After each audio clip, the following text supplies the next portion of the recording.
ഓഹോ,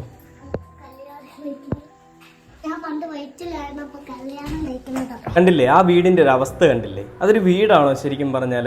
അപ്പോൾ ഈ ഒരു കാര്യത്തെപ്പറ്റി ഒരു അവതാരകൻ ചോദിക്കുമ്പോൾ രേണുസുതി പറയുന്നൊരു മറുപടിയുണ്ട്. ആ രേണുസുതി പറയുന്ന മറുപടി വ്യത്യസ്തമായിട്ടൊരു മറുപടി തന്നെയാണ് കേട്ടോ. ഒരു വല്ലാത്ത നല്ലൊരു മറുപടി എന്നൊക്കെ വേണമെങ്കിൽ പറയാം. അപ്പോൾ ഞാൻ ആ ഒരു വീഡിയോ ഒന്ന് പ്ലേ ചെയ്യാം. അതിനുശേഷം നമുക്ക് ഈ പറയുന്ന രേണുസുതിക്ക് വീട് പണിത് കൊടുത്ത ആൾ അതിനെപ്പറ്റി എന്താണ് പറയുന്നത് നമുക്ക് കേട്ട് നോക്കാം. ആദ്യം ഈ രേണുസുതിക്ക് ഇതിനെതിരെ എന്താണ് പറയാനുള്ളതെന്ന് കേട്ട് നോക്കാം. ഇതിൽ വേറൊരു കാര്യമുണ്ട്. ഈ പറയുന്ന കിച്ചു എന്ന് പറയുന്ന പയ്യൻ അവൻ പോകുന്നത് വേറെ ഏതൊരു ഓടിട്ടൊരു വീട്ടിൽ നിന്നാണ്. വാടക വീടാണെന്ന് തോന്നുന്നത്, അതോ ഇനിയും അമ്മൂമ്മയുടെ ആരുടെ വീടാണെന്ന് അറിയില്ല. അപ്പോൾ ആ വീട്ടിൽ നിന്ന് അവൻ പോകുന്നത് രേണുസുതിയുടെ വീട്ടിലേക്കാണ്. അപ്പോൾ ഇവർ രണ്ടുപേരും രണ്ട് സ്ഥലത്താണ് നിൽക്കുന്നതെന്നാണ് ഞാൻ ഈ ചിന്തിക്കുന്നത്. കിച്ചു മോന് വേണ്ടിയിട്ട് ഒരു റൂം ഞാൻ പണിതിട്ടുണ്ട്. അവൻ്റെ എല്ലാ കാര്യങ്ങൾക്കും വേണ്ടിയിട്ടുള്ള റൂമാണിത്. സുധിച്ചേട്ടൻ അവന് വേണ്ടി പ്രത്യേകം പണിയണം